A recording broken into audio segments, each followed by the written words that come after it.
The ballroom at the Art Institute of Chicago went unnaturally still as Grant Ellison appeared at the top, landing with Daphne Kincaid, one hand pressed at her bare back. She wore the Prescott Emerald Riviere high on her throat. And even from across the marble hall, I knew he had chosen that necklace on purpose that night. At 6:12, he had texted that lender dinner in D.C. was running late. But her side mirror selfie carried Argela's gold entrance lamps behind her shoulder, clear as day. They paused there long enough for the room to read the headline they thought they were writing. Powerful founder. Polished new partner. Old wife already erased for themselves. Grant had always mistaken attention for rank, which was why he stood there smiling into the flash, instead of noticing that nobody important was smiling back in that room. Then the benefactor doors opened across the room. A hush snapped through the crowd, and every camera that had crowned Daphne turned cleanly away at once. I stepped into the light in a black column gown cut close through the waist, and the same men who had ignored me straightened without thinking. I did not look at Grant first.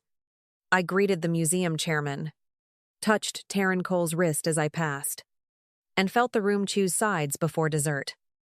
By the time I finally lifted my eyes to Daphne's throat, her smile had already broken, because she understood the necklace had not opened the room for her. 3 days earlier, Grant left his second tablet glowing beside the espresso machine, and I only looked because the screen lit my hand while I reached for my coffee cup. Daphne's message did not read like an affair. It read like production notes. Photographer first, then staircase, then let them see the necklace before they see me smile. Beneath it sat Grant's reply, clipped and pleased with itself. By Monday, they'll stop calling you a rumor and start calling you my partner. I opened the synced email window and found a consulting agreement between Meridian Passage and Kincaid Image Studio. Her single-member LLC dressed up in language nobody could measure. The scope promised executive repositioning, cultural modernization, and partner-facing visibility, which was a decorative way to hide that Grant was funding the woman helping him replace me. The fee schedule hit in clean transfers. $85,000, then $120,000, then $94,000, each one approved under vendor codes meant to look ordinary if nobody bothered reading past the subject line. Once I had the contract, the other charges stopped looking indulgent and started looking coordinated. A suite at the Langham, a stylist invoice, private transport, and jewelry insurance bound for one weekend. The proof that mattered most was not the spending, but a deck saved under his recent files. The new House of Ellison, with 12 slides and my obituary written in branding language. One slide carried the line, "Legacy wife exits gracefully," and the next called Daphne, the modern face of hospitality authority, which was when I understood they were not hiding from me anymore. They were building a public handoff, and every transfer on that screen made the plan smaller, cheaper, and more insulting than any lie Grant had ever told me in person. I printed the contract, the wires, the deck, and the hotel confirmations, then placed them in one folder, because paper has a way of draining romance out of betrayal. By the time Grant came home that night and kissed my cheek like habit could still pass for innocence, I already knew I was no longer looking at a husband who wandered, but a man drafting my replacement on company money. I met Adrian Pike that afternoon in his glass conference room above Wacker Drive, and the folder I set between us was thick enough to make him stop speaking. He read the consulting agreement, the wire confirmations, the hotel invoices, and the slide deck in absolute silence, then tapped the page that called Daphne a partner-facing asset. When he finally looked up, he did not ask whether Grant loved her, because the contract language had already answered the only question that mattered. He slid the agreement back toward me and spoke in the dry, clipped rhythm I had hired him for. This is not an affair problem first. This is a disclosure problem, a lender problem. And if those approvals were knowingly false, a fraud problem that gets uglier the longer he keeps signing his name. I felt something in me settle when he said it that way. Because the moment the deck used company money to draft my replacement, Grant had turned private humiliation into a paper trail. Adrian marked 3 paths on his legal pad and kept each one separate, which was exactly why I trusted him with the cleanest revenge I could afford. First came preservation, because the transfers to Daphne's LLC and the luxury charges supported dissipation claims under Illinois divorce law. Second came lender notice, because Meridian Passage had active covenants requiring truthful related party disclosures. Monday, he murmured, tapping the pad once, is for the institutions, not the emotions. And I nodded because institutions were the only audience Grant had never learned to charm. I told Adrian I did not want a cinematic collapse or a screaming arrest in front of cameras, and he gave me a look that almost passed for approval. Good, he said, closing the folder, because the strongest move is usually the one that lets his own emails do all the talking before anyone raises a voice. When I left his office with copies marked for service, notice, and emergency filing, I was no longer carrying proof that my husband had betrayed me, but instructions for the order in which his doors would close. I found Taryn Cole in a flower room behind the gala floor, standing over orchid stems and place cards like she was arranging weather. I handed her nothing at first. Only my phone with Daphne's staircase message still open and the deck title still visible in the recent files list. Taryn read both, lifted one eyebrow, and breathed. So they are not sneaking in. They are staging a coronation. I told her I did not want a scene that could be dismissed as a jealous wife losing control, and that was the only instruction she needed. She took the gala manifest from a leather folder, found Grant's line, and moved his placement without ceremony from the donor spine of the room to a sponsor table near the service corridor. If he insists on arriving with theater, she murmured, drawing a neat line through the old seat assignment, then let the room answer him in its own language.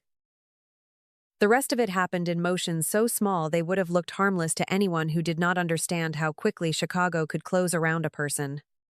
Taryn kept Grant's name active in the arrival sequence because I wanted him admitted, photographed, and fully convinced he still belonged before the floor shifted beneath him.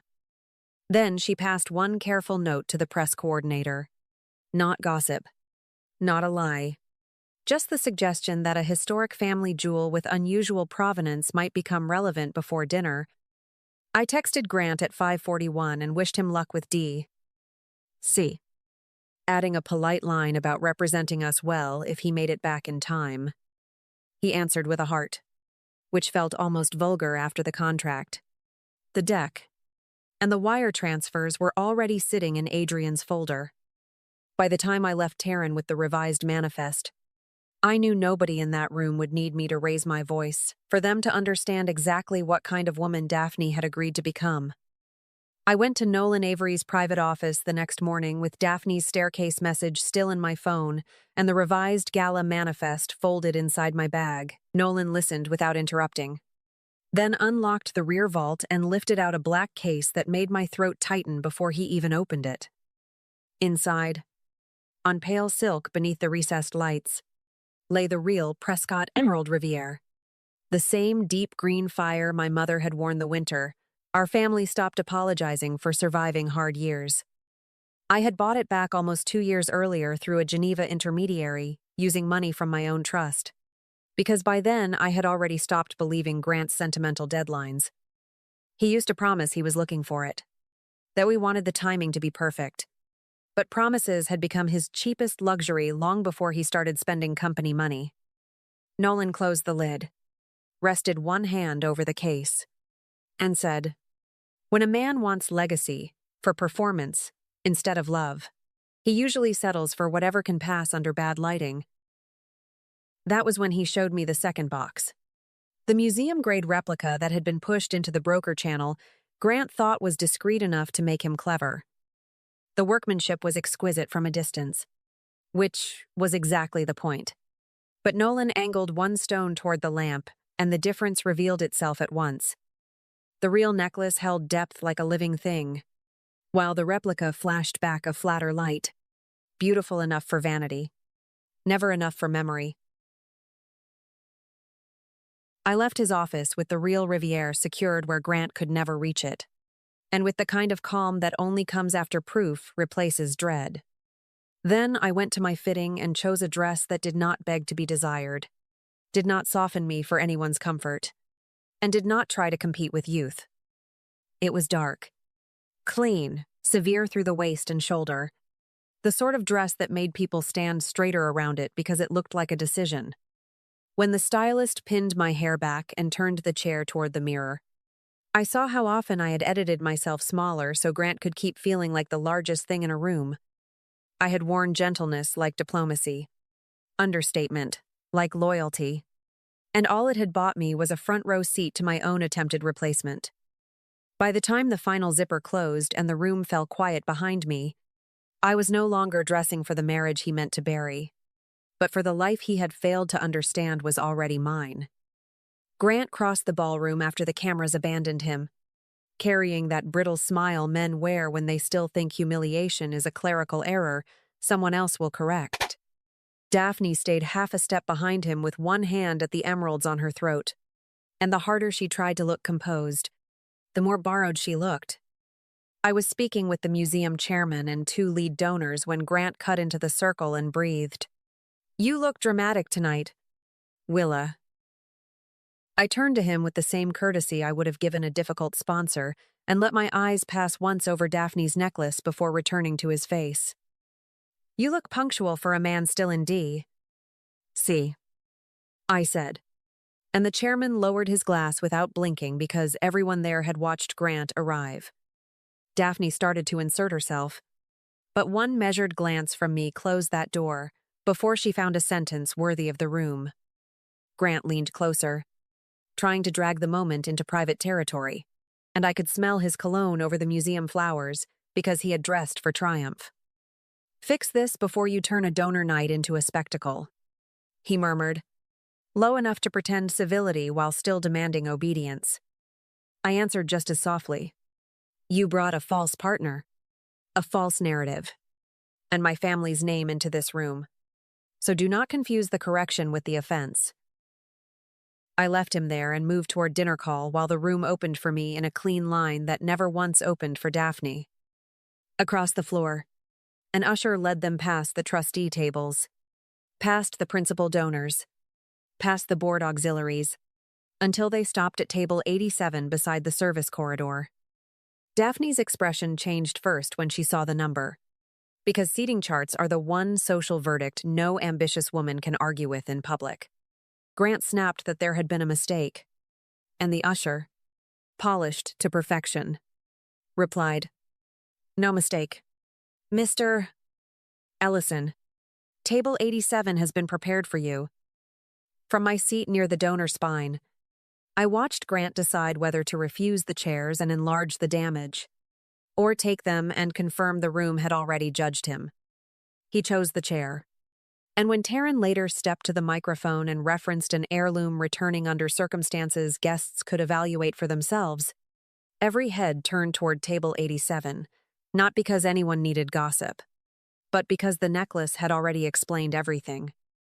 By 8:40 Monday morning, Grant was standing in the polished lobby of Meridian Passage, jabbing his keycard against the reader hard enough to leave a smear on the glass.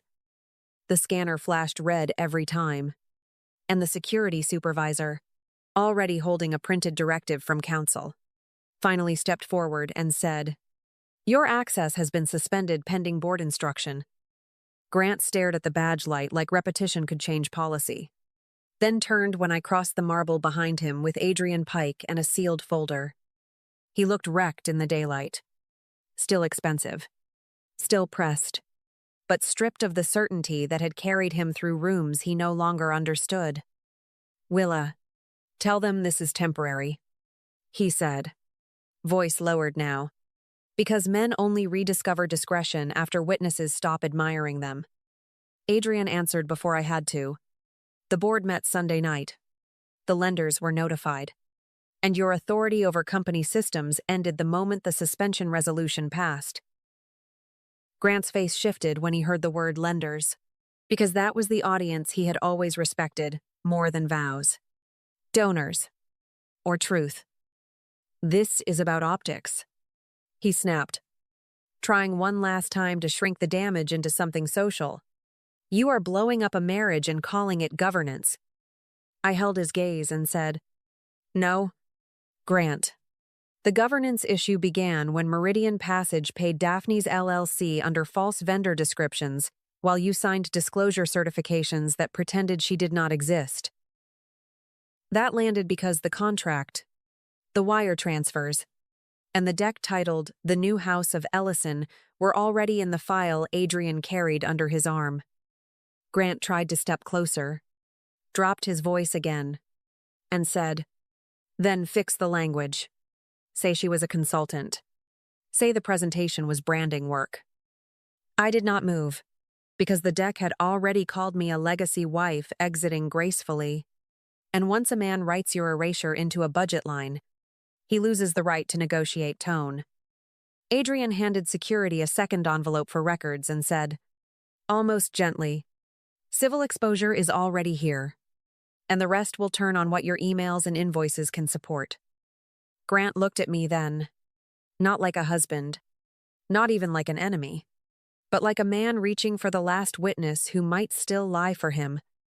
I let him see there was none left, then said, Check your phone, Grant, because by now the files are no longer in your hands, and that is why this lobby feels different.